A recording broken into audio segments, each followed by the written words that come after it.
Por isso a gente recebe aqui no Brasil, meio-dia, o deputado Pedro Campos, do PSB de Pernambuco, já aqui na tela.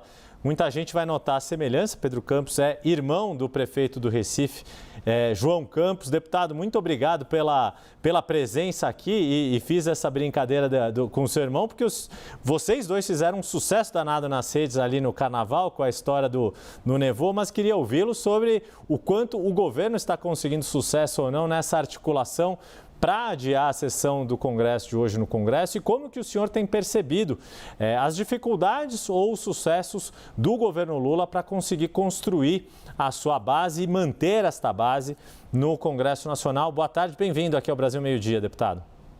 Boa tarde, Yuri. Agradecer à CNN a oportunidade da gente estar conversando com as pessoas através da televisão. E dizer que, primeiro, trazendo essa questão de João, não se preocupe com isso não. Até o Nevado aqui eu ainda mantive, o dele já foi embora.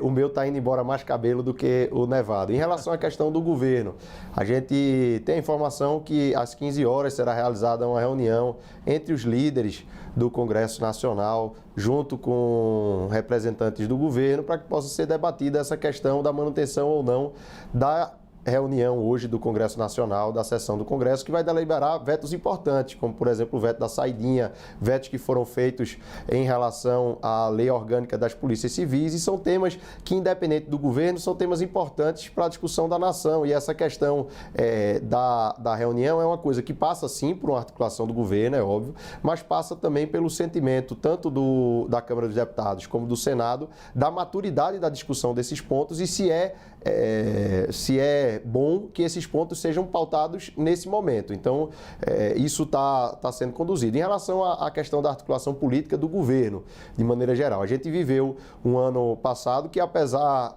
do tensionamento que por vezes acontece, é natural que exista, que a gente conseguiu ver as pautas importantes para o Brasil avançarem, como, por exemplo, a questão do arcabouço fiscal, como a questão da reforma tributária, que desde a ditadura militar, que não existia uma mudança estruturante dentro do sistema de tributação do país, e viu também outras pautas sociais avançarem de maneira importante. Já falar no começo desse ano, por exemplo, a revisão do novo ensino médio, a criação de um novo ensino médio, a próprio programa Pé de Meia dentro da área da educação, que é fundamental, e outras ações importantes. Então, a gente vê que, apesar do tensionamento que existe, a forma de conduzir, que muitas vezes é feita a partir de um tensionamento que vai à imprensa, que é feito de maneira pública, mas apesar disso, quando se senta na mesa, quando se dialoga, quando a Câmara é chamada a votar, os temas importantes para o Brasil foram deliberados.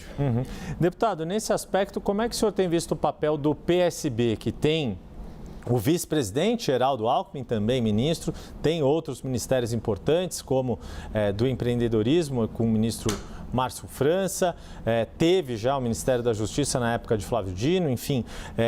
O PSB é um partido que tem dado o suporte máximo possível para a base aliada do governo Lula e, com isso, tem um espaço merecido na gestão do governo federal?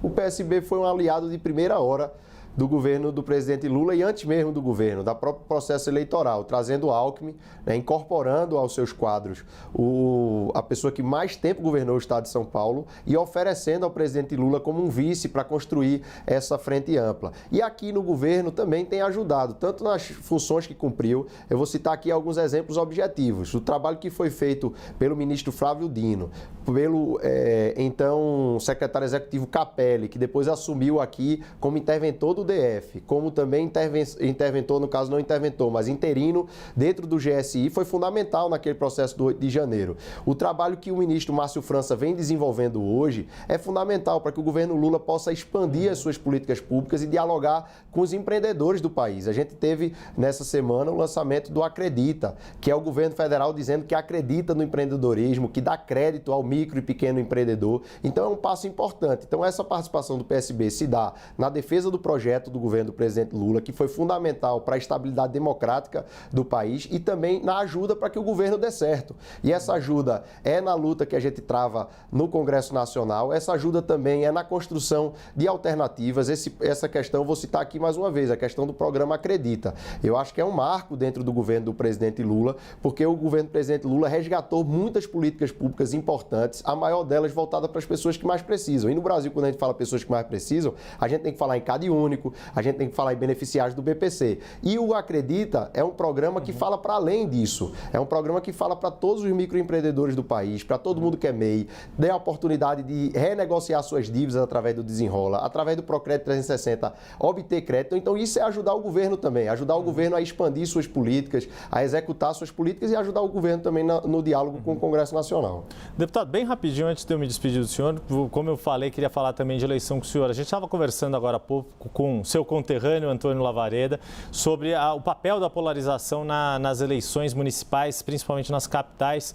Que avaliação que o senhor faz disso, não só olhando para o Recife, no qual seu irmão é candidato à reeleição, mas pensando no país como um todo, o senhor vê o papel da polarização muito forte nas eleições municipais ou vão prevalecer os debates locais nas cidades em que o PSB tem candidato?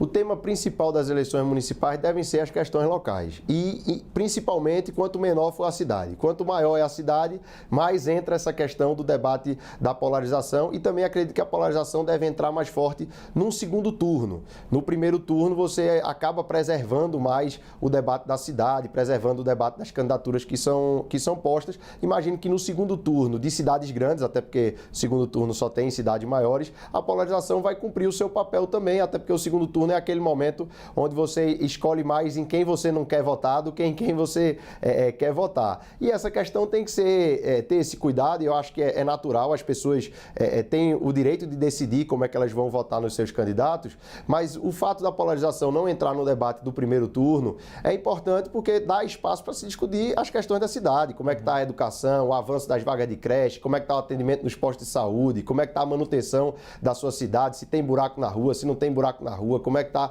toda a questão da drenagem. Então isso é importante, isso impacta a vida das pessoas diretamente e é muito ruim se a gente pegar uma eleição municipal e fazer dela uma eleição nacional, até porque temas nacionais a gente pode discutir na eleição nacional, que pelo menos no primeiro turno da eleição se discuta as questões atinentes a cada uma das cidades.